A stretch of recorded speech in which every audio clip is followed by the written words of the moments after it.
गलत दिशा की ओर मोड़ सकता है। इसलिए इस पावन ग्रंथ को जानने के लिए संत की, गुरु की कृपा चाहिए। परंपरा व्यक्ति के जीवन से जुड़ती है। गुरु परंपरा। महाराज जी बैठे हैं, क्या सुंदर गुरु थे महाराज श्री हरि नारायण शुक्ला। और हमारे गुरु भाई भी यहां बैठे हैं। उनके गुरु अनंत श्री विभूषित संपूर्णानंद जी महाराज न्याली खेड़ा में अन्नपूर्णा पीठाधीश्वर। उनके गुरु महाराज श्री अखंडानंद जी महाराज। उनके गुरु ब्रह्मानंद जी महाराज, जिनके आज हम भजन गाते हैं, वो भजनानंदी थे। इस परंपरा से जो पद्धति चलाई है, उस माध्यम से हम आपके सामने भागवत रखेंगे। तो भक्ति, ज्ञान और वैराग्य, ये 3 सूत्र हैं। भक्ति को हम अच्छे ढंग से इसमें समझेंगे और ज्ञान को भी समझेंगे, साथ में वैराग्य को भी समझेंगे। ये तो केवल प्रारंभिक स्थिति है, आगे और आपको गहन विषयों से जोड़ा जाएगा। महाराज श्री ने बहुत बढ़िया बात कही कि हमारे मन में जब उसे पाने की एक ललक पैदा हो जाए, उसे पाने के लिए मन तड़प उठे, बस यही भक्ति है। सेवा ही भक्ति है, संपूर्ण समर्पण ही भक्ति है। ये बात जब आपकी बुद्धि में बैठ जाए, ठीक ठीक कब बैठेगी? बोले ज्ञान के माध्यम से। ज्ञान कब आएगा? बोले वैराग्य के माध्यम से। ज्ञान क्या है? जब हम पाने के लिए उद्यत होते हैं तो ठीक ठीक को जान तो ले, ठीक को हम जान लें कि यही व्यक्ति है जिसे मैं चाहता हूं। कभी गलत व्यक्ति से तो नहीं बात होगी। ऐसे ही मैं जिस आराध्य को चाहता हूं, उसका नाम क्या है? सबसे पहले नाम पर विचार करेंगे। किसे मैं चाहता हूं? किसी को कृष्ण चाहिए, किसी को राम, किसी को बुद्धि, किसी को कल्कि, किसी को मत्स्य। अनेक अनेक नाम भगवान के और अनेक अनेक गुणों से ओतप्रोत, उनसे हम प्रभावित होकर के अपने इष्ट को तैयार करें। कौन सा मेरा इष्ट होना चाहिए? लेकिन श्रीमद् भागवत केवल एक ओर झुकाती है आपको कि वो है श्री कृष्णचंद्र जी महाराज। और जब मन में एक बात आ जाए, तब याद रखिए क्या? मन से मन मोहन की जो लगी, ये प्रेम की डोर कटे न कभी। अति शुद्ध अनन्य उपासना की, चित्त सो यह चाह घटे न कभी।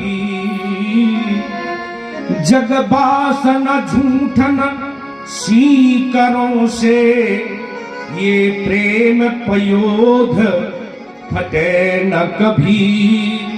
और प्रभु के पद कंज पखारन को, बिंदु का सिंधु घटे न कभी। महात्मा ने बड़े अच्छे ढंग से एक बात कही कि प्रभु, मैंने पृथ्वी का भ्रमण किया और मुझे सर्वत्र दुख दिखाई दिया। तो पूछा वृंदावन गए थे? हाँ। वृंदावन में क्या देखा? बोले वृंदावन में मैंने एक नई बात देखी। एवं पश्यन् कलेर दोषान् पर्यटन बनी महम, यामुनम तटमापन्नो यत्र लीला हरे रभूत। वहां आश्चर्य दिखाई दिया। कैसा आश्चर्य?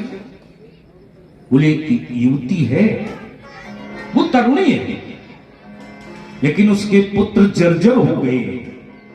आज तक दुनिया में ऐसा आश्चर्य मैंने नहीं देखा जैसा आश्चर्य मैंने वृंदावन में देखा है। फिर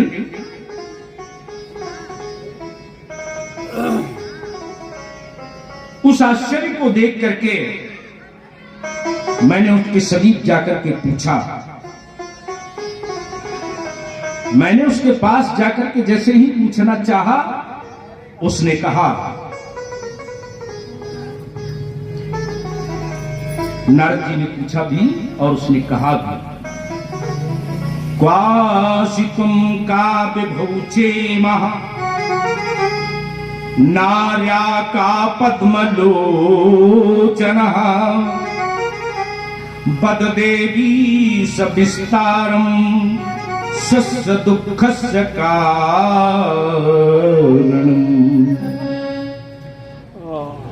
तुम देवी कौन हो और तुम्हारे पास में ये जो लोग बैठे हैं ये कौन है? तुम इतनी दुखी क्यों हो? उसने बताया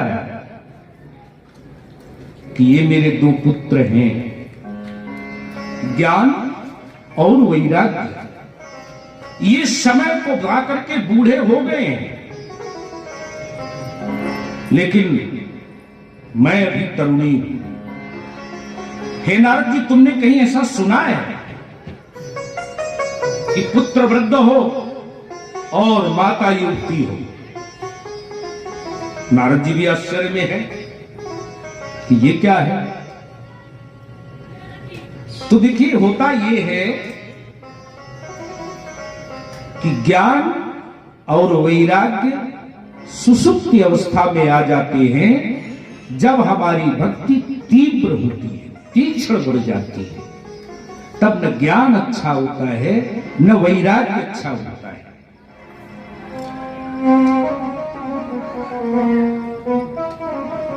इसलिए नारद जी ने अपने प्रश्न को ले जाकर के शनक, सनंदन, सनातन, शरद कुमारों के सामने रखा, क्योंकि विशालापुरी में ये सब सत्संगति के लिए आए थे।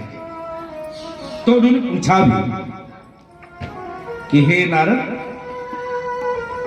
तुम तो संत हो, तुम्हारा हृदय विशाल है, तुम इतनी चिंता में कहां जा रहे हो? तो नारद जी ने शनकादिक कुमारों से कहा कि महाराज श्री, मेरी चिंता यह है कि भक्ति वृद्ध है, भक्ति युवती है, ज्ञान और वैराग्य वृद्ध हैं, उनका क्लेश कैसे दूर हो। तो देखिए, महात्माओं को मिलते ही उन्होंने एक सबसे बढ़िया बात कही, मां चिंताम कुरु देवर से हर्ष चित्ते समावह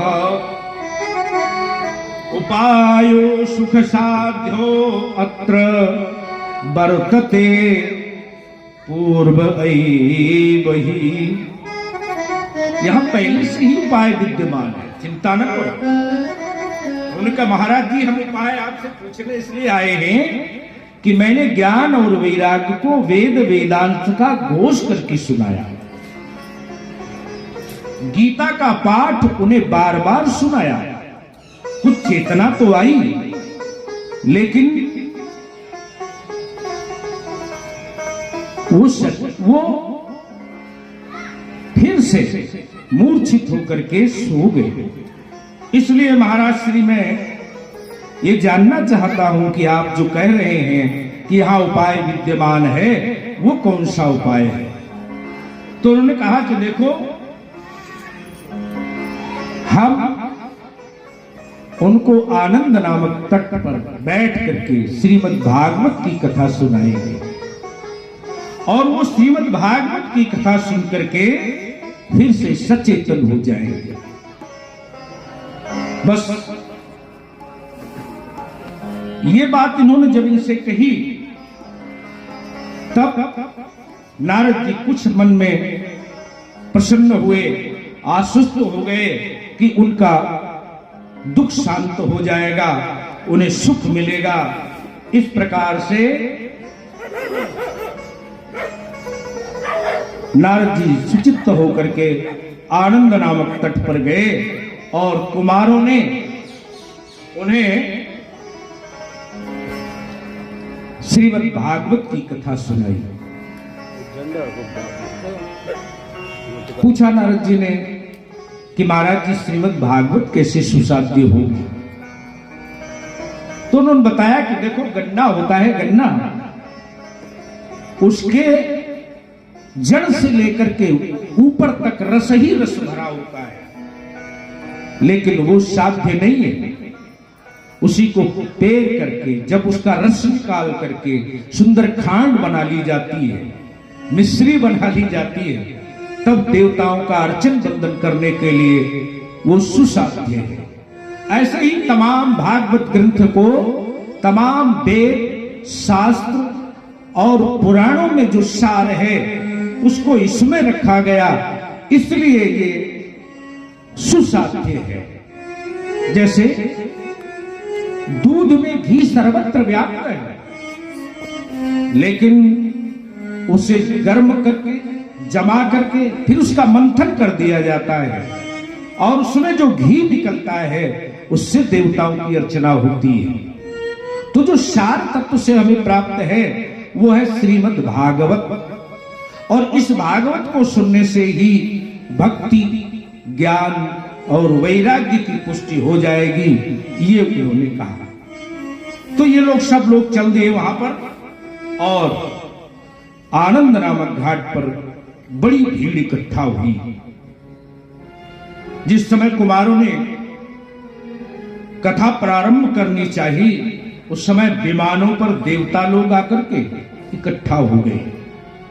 सारी नदियां स्त्री का रूप बना करके आ गई, पर्वत भी पुरुष रूप में विद्यमान हुए और उस सभा में सभी लोग कल्प वृक्ष के फूल लेकर के आए। श्रीमद् भागवत का तो ये नियम है, जहां जय जयकार हो आप पुष्पों की वर्षा करें, मानसिक रूप से वहां पर संकल्पित होकर के बैठें। अभी आगे आपको और भी बताया जाएगा कि श्रीमद् भागवत के विषय में क्या क्या करना चाहिए और क्या क्या नहीं करना चाहिए, ये सारे नियम आपको बताए जाएंगे। लेकिन यहां पर सभी लोग कल्प वृक्ष के फूल लेकर के आए कि एक सन्यासी दूसरे सन्यासी से सुंदर कथा कहेगा। तो इस कथा को सुनने के लिए भृगु, वशिष्ठ, च्यवन, गौतम, मेधातिथि, देवल, देवराज, राम, परशुराम, मृकंड, पिप्पलादि, उद्दालक, बड़े बड़े महात्मा भी इकट्ठा हुए। फिर कथा प्रारंभ हुई, वेद वेदांत का घोष हुआ और अंत में भक्ति को जब मूल उद्देश्य बना करके ये कथा कही गई तो भक्ति के पुत्र ज्ञान और वैराग्य तरुण होकर के जागृत हुए। उन्होंने लिखा, भक्ति सुतौ तौ तरणौ गृहीत्वा प्रेमैक रूपा सहसा विरासीत। और उन्होंने वहां पर आकर के भजन गाना प्रारंभ किया, श्री कृष्ण गोविंद हरे मुरारे, हे नाथ नारायण वासुदेव।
गोविंद हरे मुरारी।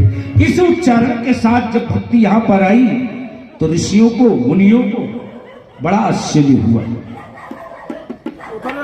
तो नारद जी ने एक बहुत सुंदर सी बात पूछी कि महाराज जी, के विशुद्धयन्ति वदन्तु मह्यम् सप्ताह यज्ञेन कथामयेन कृपालुभिर्लोकहितं विचार्य प्रकाशिता कोऽपि नवीन मार्गः। कौन कौन से पापी तर जाते हैं सप्ताह यज्ञ कर दिया जाए तो। और हे महात्मा, ये आपने जो विस्तार सहित बात सुनाई है उसमें कोई एक नया मार्ग मुझे सुझा दीजिए, किस मार्ग से जाएं। तो उन्होंने कहा कि देखो, यदि मैं तुम्हें यह कथा सुनाऊं कि माता का अपमान करने वाले की क्या गति होती है, पिता के अपमान करने वाले की क्या गति होती है, और संसार में अन्य संबंधों का अपमान करने की क्या गति होती है, तो बड़ी विस्तार से कथा कहनी पड़ेगी। महात्मा तो बड़े चतुर होते हैं, एक ही कथा में उन्होंने सारी चीजों को, सारे संबंधों को तौल करके रखा। एक कथा सुना दी, सबके विषय में उन्होंने कहा। देखिए, परिवार के विषय में, चाहे समाज के विषय में, चाहे राष्ट्र के विषय में, चाहे उस लोक के विषय में, लोक और परलोक दोनों के विषय में, प्रत्येक संबंध को जोड़ करके एक कथा रखी गई है। उन्होंने बताया कि हम आपको एक ऐसी कथा सुनाते हैं जो परिवार के दो विषयों को जोड़ती है। संस्कारित परिवार किस प्रकार सुखी रहता है ये, और असंस्कारित परिवार किस तरह दुखी रहता है ये। एक कथा में और उन्होंने माध्यम रखा, बहुत सारगर्भित चीज है, आप सुनिए। श्रीमद् भागवत के महात्म विषय में वो इतना सुंदर विचार एक ही उदाहरण से रखते हैं, आप सब बहुत ध्यान पूर्वक सुनिए। क्या कहा उन्होंने? कहा, मैं तुमको एक इतिहास सुनाता हूं जो बहुत पुराना है। तुंगभद्रा नदी के किनारे आत्मदेव नाम का एक ब्राह्मण रहता है। ये ब्राह्मण बहुत ज्ञानी है, सत्यपरायण है, सारे वेद वेदांगों को जानने वाला है। लेकिन एक ही कमी उसके जीवन में अखरती है। वो कमी क्या है?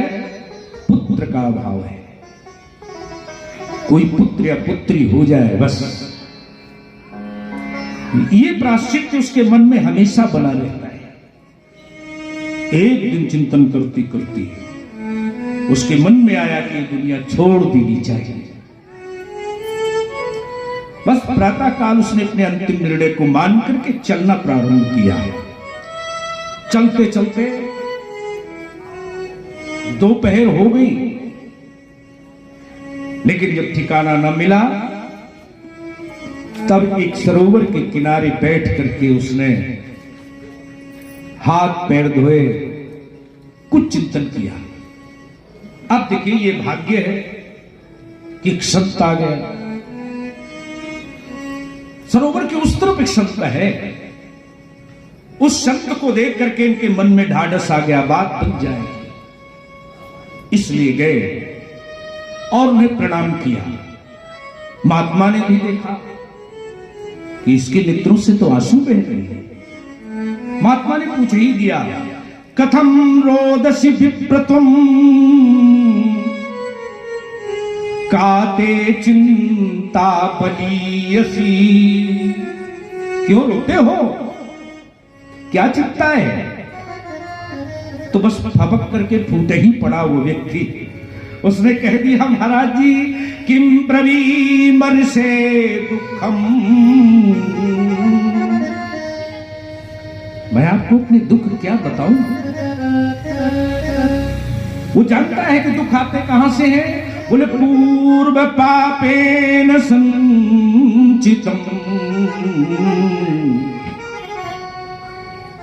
3 तरह से हमारी भाग्य का निर्माण होता है। हम कोई भी कर्म करते हैं तो उसका तुरंत फल भी मिल जाता है। तो ये है क्रियमाण। बनाया भोजन मिल गया, ये क्रियमाण है। अन्न उगाया तो बहुत समय बाद उसका संचय मिला, उसका जो लाभ होता है उसे कहते हैं संचित। कर्म का फल तुरंत ही भोग लिया तो क्रियमाण हो गया, कर्म का फल बहुत समय तक रहा तो संचित हो गया। और उस संचित भोग में से भी जो शेष बचता है उसका नाम है प्रारब्ध। इस संसार में जिस कर्म का फल हम भोग नहीं पाते वो प्रारब्ध बन के मेरे साथ में रहता है। और वो प्रारब्ध जब दूसरे जन्मों में मुझे मिलता है तो इस प्रकार की परिस्थितियां खड़ी कर देता है। कोई दुख चाहता ही नहीं, दुखम में महाभूत, मुझे दुख न हो, लेकिन परवस्था उसे मिलाती है दुख। अब पुत्र न होना स्वबस नहीं है, इसलिए उसने कहा कि दुखम पूर्व पापेन संचितम। पूर्व पाप से दुख है मेरा महाराज श्री, इसलिए मैं चाहता हूं कि आप मेरे दुख को समझें। मैं धेनु पालता हूं, बंध्या निकल जाती है। अच्छा, मैं कोई वृक्ष लगा देता हूं तो फल नहीं देता। अच्छा, फिर उन्होंने कहा महाराज श्री, इसलिए मैंने निर्णय लिया है धिग्जीवितम प्रजाहीनम। उस व्यक्ति का जीवन धिग है, धिक्कार है उसके जीवन को जिसके पास पुत्र नहीं। धिग्जीवनम प्रजाहीनम धिगृहम च प्रजा विनः। अरे पुत्र के बिना घर भी बेकार, और प्रजा का दुख मैं आपसे क्या कहूं। न मुझे स्त्री अच्छी लगती है न घर अच्छा लगता है, इसलिए आपकी शरण में आ गया हूं। तो महात्मा ने कहा ठीक है, यदि तुम मेरी शरण में आ गए हो तो मैं भी तुम्हारे भाग्य को पढ़ता हूं। महात्मा ने भाग्य पढ़ा और क्या कहा कि 7 जन्मों तक मैं देखता हूं कि तुम्हारे पुत्र नहीं होगा। तो उसकी आंखें फटी की फटी रह गई। अरे क्या कह रहे हो महाराज? बोले हाँ। उन्होंने बहुत ही बढ़िया कही कि अब तुम मेरी बात सुनो, ज्ञान से काम लो। बताओ, किसी व्यक्ति को जरूरत है पैसे की और कोई कहे कि ज्ञान से काम लो, चलेगा ज्ञान से काम? नहीं चलेगा। उसने उत्तर भी दे दिया, विवेकेन भवति किम मे पुत्रम देहि बलादपि। हे महात्मा, ज्ञान से कुछ नहीं बनने वाला है, आप मुझे पुत्र दे दीजिए बस। और बोले ना दे तो? बोले यदि आप नहीं देंगे तो आपके आगे ही मैं सरोवर में छलांग लगा जाऊंगा, मेरा प्राणांत हो जाएगा और आपको एक मृत्यु देने वाले के समान पाप लग जाएगा। महात्मा जी डर गए। अरे देखो भाई कैसा हठी है। कभी कभी ऐसा होता भी है कि सन्यासी महात्माओं को कोई ऐसा मिल जाता है कि वो हठ योग लगाता है कि महाराज जी बस हो जाए काम। तो जब इन्होंने ये कहा तो उन्होंने तुरंत झोली से एक फल निकाला, इसके हाथ में रख दिया और कहने लगे कि ले जाओ, लेकिन ध्यान रखना। बोले क्या ध्यान रखना है? बोले जिसे ये फल खिलाओगे उसे पुत्र की प्राप्ति होगी। अच्छा महाराज जी सही कहते हो, लेकिन शर्तें हैं क्या? कि सत्यम शौचम दयादानम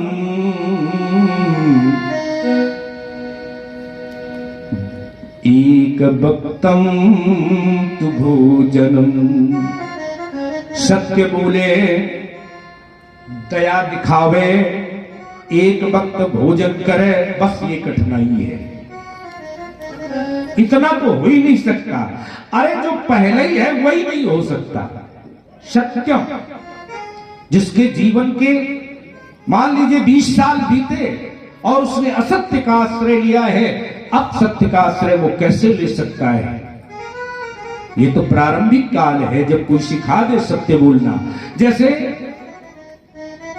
पढ़ाया गया पहला पाठ, युधिष्ठिर भी पढ़ रहे हैं, 5 पांडवों की बड़ी भ्राता, ज्येष्ठ भ्राता, और कौरव भी पढ़ रहे हैं, अन्य शिष्यगण भी वहां पर बैठे हैं, और आचार्य ने पढ़ाया सत्यम वद। जाओ कल ये पाठ याद करके लाना। सब गए। दूसरे दिन आचार्य ने पूछा, बताओ भाई पाठ किसको किसको याद हुआ? सब हाथ उठे, लेकिन एक हाथ नहीं उठा। महाराज जी ने पूछा, युधिष्ठिर इतनी सरल सी बात है कि सत्यम वद, 2 अक्षर, और तुमको याद नहीं हुए? युधिष्ठिर ने कहा, नहीं महाराज जी, नहीं याद हुए। 1 दिन बीता, 2 दिन बीते, 3 दिन बीते, 7 दिन बीत जाने के बाद युधिष्ठिर ने हाथ उठाया, महाराज जी याद हो गया, सत्यम वद। कैसे? बोले, जीवन में जब मैंने 7 दिन में निश्चय कर लिया कि मैं सत्य बोलता हूं, सत्य बोलता हूं, सत्य बोलता हूं, तब मैंने माना है कि ये पाठ मुझे याद हो गया, इसलिए सत्यम वद में मैंने आज हाथ उठाया है। तो इसलिए कहा कि सत्यम शौचम दया धर्म। सत्य आना कठिन है, दया आ सकती है, पवित्रता आ सकती है, दान आप दे सकते हैं, लेकिन सत्य ही आना कठिन। परंतु महात्मा की बात सुनकर के उन्होंने कहा कि हम इसे सिखा लेंगे महाराज जी, हम सिखा देंगे। तो उनका ले जाओ और ध्यान रखना। बोले क्या? बोले तस्याग्रम समालोक्यम। एक और ध्यान रखना, किसी का अहित मत सोचना। हमारा हित हो जाए तो मैं दूसरे का हित न करूं, ये ठीक नहीं। सबके हित की बात तुम्हें सोचनी है। बोले अच्छा महाराज जी, ये भी सिखा लेंगे। बस बोले करके घर की ओर लौट आए। दुनिया का आदमी केवल इतने में ही तो लगा है कि लौकिक परलब्धि हो जाए, लौकिक लब्धि हो जाए, तो लौट आया और उतने में ही विश्राम मान लेता है। लेकिन श्रीमद् भागवत लौकिक में परिवार की, समाज की, देश की और पूरे विश्व की विवेचना करने के बाद परलोक की विवेचना करता है। व्यवहारिक जगत में शरीर रख करके, व्यवहार जगत में शरीर और अंतर जगत में वो परमात्मा आ जाए, बस केवल इतना ही भेद श्रीमद् भागवत सुनाती है। ध्यान रखिए, 3 ही का तो खेल है।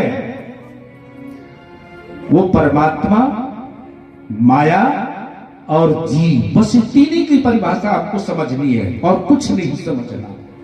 तो देखिए यहां जीव कैसे हो गया? बोले जो सांसारिक लब्धि में तुष्टि पाले, फिर उसे 3 से मतलब नहीं रहता। किसके किससे? माया जीव,